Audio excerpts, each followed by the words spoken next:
kabarnya hari ini? Masih baik-baik aja kan? Di video kali ini kita melanjutkan cerita Donghua Battle Truck Devon. Oke, nggak usah lama-lama lagi, kita langsung aja ke ceritanya.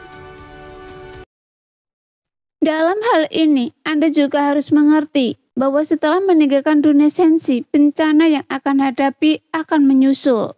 Karena musuh yang terlihat maupun yang tersembunyi dapat menyerang Anda.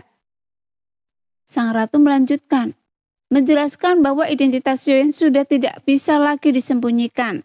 Meskipun dia dapat memilih untuk berkultivasi dunia sensi, setidaknya dia bisa menghindari setengah dari bahaya.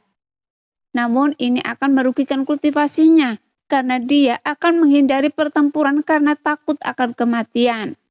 Dan ini bukanlah jalan menuju kekuatan. Jika seseorang mencari keabadian, dia dapat bersembunyi. Tetapi untuk mengejar puncak, seseorang harus berjuang tanpa henti. Melawan dan membunuh dewa dengan cara ini, dia pada akhirnya mencapai keilahian. Meskipun kata-kata ini adalah sesuatu yang belum pernah diucapkan sang ratu sebelumnya, tapi kata-kata itu mencerminkan pengakuannya akan kekuatan Xiaoyan saat ini, bahwa ia sedang berada di jalan menuju puncak. Jadi Xiaoyan tentu saja mengerti apa yang dimaksud sang ratu, tetapi ia hanya mengucapkannya dengan lantang. Bagaimanapun ini akan memberi Xiaoyan lebih banyak kepercayaan diri. Jalan di depan semakin jelas. Mulai sekarang saya tidak bisa membantu Anda lebih lama lagi, karena banyak faktor di luar perhitungan saya. Jadi suamiku, Anda harus mengandalkan diri Anda sendiri mulai sekarang. Sang ratu mendesah pelan. Mendengar itu, Xiaoyan mengepakkan tinjunya sebagai salam. Tetapi kemudian kilatan cahaya melintas di matanya. Nanfu, apakah Anda punya rahasia atau kekhawatiran yang tidak bisa Anda katakan? Jelas, Xiaoyan merasakan perubahan ekspresi pada diri ratu dengan tajam. Mendengar ini, ratu tiba-tiba berhenti melukis sejenak di gulungan itu. Kemudian dia tersenyum dan menggelengkan kepalanya. Tidak apa-apa, saya akan tetap ada di sini. Jadi jangan khawatirkan hal lain. Fokus saja pada kultivasi Anda, kata ratu dengan lembut. Xiaoyan terdiam sejenak sebelum bertanya lebih lanjut.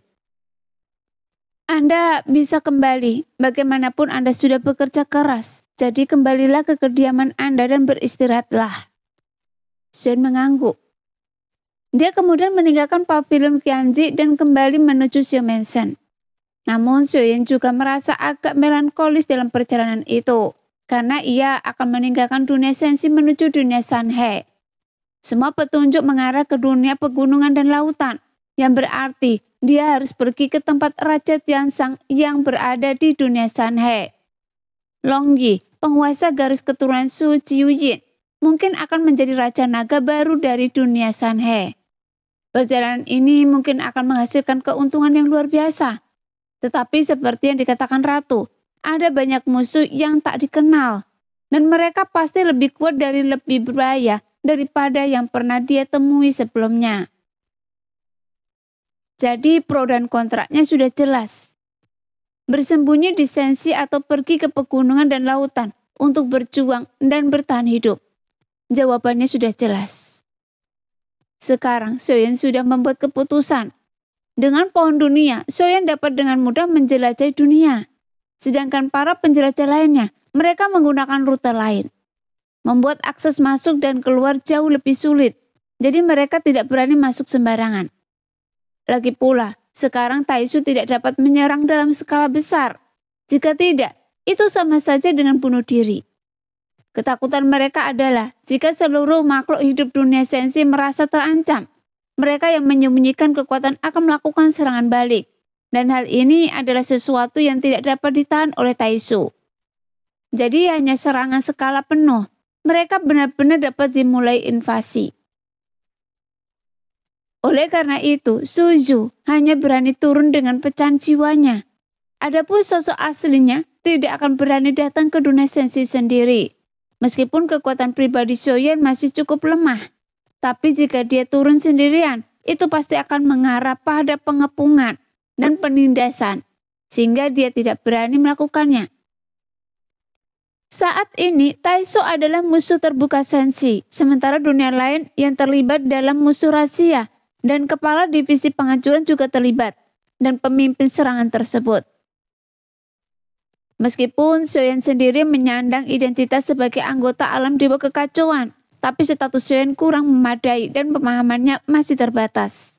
Jadi untuk memperjelas beberapa hal, pertempuran tidak dapat dihindari. Namun para kepala divisi penghancuran ini sangat aneh.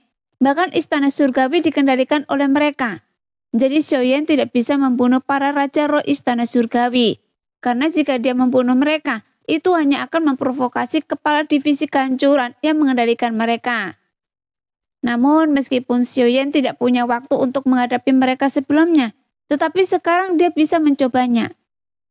Dengan cara ini, Xiaoyan bisa mencari tahu apa yang mereka rencanakan.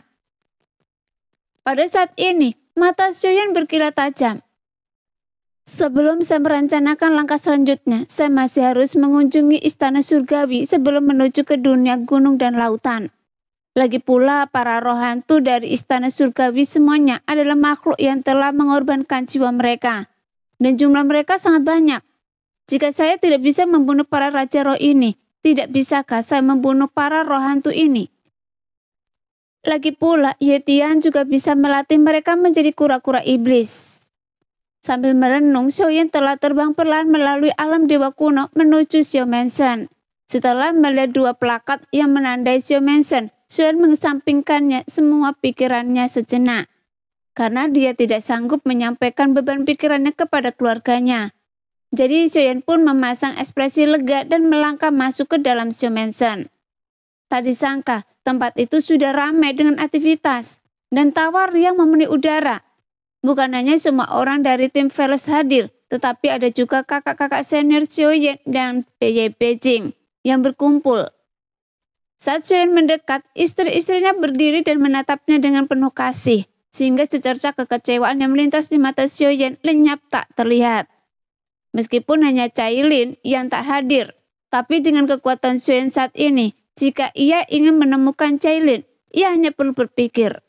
Karena dia bisa merasakan benang merah yang menghubungkan Cailin dengan garis hidupnya. Namun Xiaoyan tahu bahwa Cailin tidak dalam bahaya. Jadi dia hanya bisa membiarkan Cailin melanjutkan perjalanannya sendiri menuju peningkatan kekuatannya. Bagaimanapun akan lebih baik baginya jika karmanya tidak terlibat. Setelah menyembunyikan kekecewaan ini, Xiaoyan duduk bersama semua orang. Setelah kedatangan Xiaoyan, sorak-sorai semakin meriah. Mereka menenangkan pikiran dan minum bersama. Namun yang mereka minum bukanlah anggur, melainkan kerinduan mendalam yang mereka rasakan satu sama lain. Selama bertahun-tahun, semua orang akan semakin kesepian. Sehingga bisa berkumpul bersama adalah berkah yang membuat air mata kerinduan mengalir di mata semua orang. Setelah minum beberapa gelas lagi, kerinduan itu tercurah pada tim Veles. Bagaimanapun semua orang tahu bahwa sekeras apapun mereka berlatih, mereka tak akan bisa lagi berjuang bersama Xiaoyan. Namun terlepas dari semua ini, tak seorang pun menyerah. Dan mereka terus berjuang berusaha untuk menjadi lebih kuat. Namun Xiaoyan berusaha sebaik mungkin untuk mengurangi tekanan pada semua orang. Dan tidak pernah memberitahu mereka tentang situasi Senshi saat ini. Jadi hanya rekan-rekan dekat Xiaoyan yang tahu betapa besar tanggung jawab yang sekarang dipikul Xiaoyan atas seluruh kekuatan magis tersebut. Namun saat itu Xiaoyan berseri-seri dan pipinya memerah sambil meneguk anggur dari kendi dan menikmatinya. Meskipun Xiao Mansion sering mengadakan pertemuan, tetapi baru setelah Xiaoyan kembali, semua orang merasa lebih bahagia. Bagaimanapun melihat semua orang masih di sini adalah hal yang paling membahagiakan. Sehingga tawa dan kegembiraan di Xiao Mansion berlangsung selama 7 hari. Dan semua orang mabuk berat. Bahkan Xiaoyan sampai tak sadarkan diri. Meskipun jiwanya sadar, tapi tubuhnya tak sadarkan diri. Sehingga dia merasa bahwa perasaan rileks ini bagaikan kekuatan penyeimbang dari persepsi roh kekosongan Xinchen. Seperti yang dia berikan kepada selir api iblis abadi sebelumnya. Dan inilah satu-satunya penawar bagi Xiaoyan. Sebuah perasaan seperti di rumah sendiri. Saat mabuk, Xiaoyan perlahan mereda. Dia perlahan membuka matanya. Saat itu Sun Er mengusap dahinya. Namun mata indahnya dipenuhi rasa sakit hati untuk Xiaoyan. Jadi Xiaoyan menariknya ke dalam pelukannya, sehingga tubuh lembut Sun Er seolah-olah menyatu dengan tubuh Xiaoyan. Saat itu Xiaoyan tiba-tiba tersadar. Sun Er telah melahirkan seorang putra dan seorang putri, Xiaolin dan Xiao Yueli. Kemudian pikirannya melayang pada janji yang dia buat kepada leluhur Yuanzhen Simo untuk melahirkan anak bagi klan Yuanzhen. Bagaimanapun avatar Yuanzhen dan tubuh Xiaoyan sendiri telah lama menjadi bagian tak terpisahkan darinya. Dan Xiaoyan mengkhawatirkan kekuatan besar klan Yuanzhen dan energi vitalnya. Jadi tidak semua wanita bisa melahirkan anak dari garis keturunan tersebut. Oleh karena itu, Xiaoyan tidak berani mengambil resiko. Demikianlah cerita hari ini. Kita lanjut lain hari ya guys ya. Bye-bye.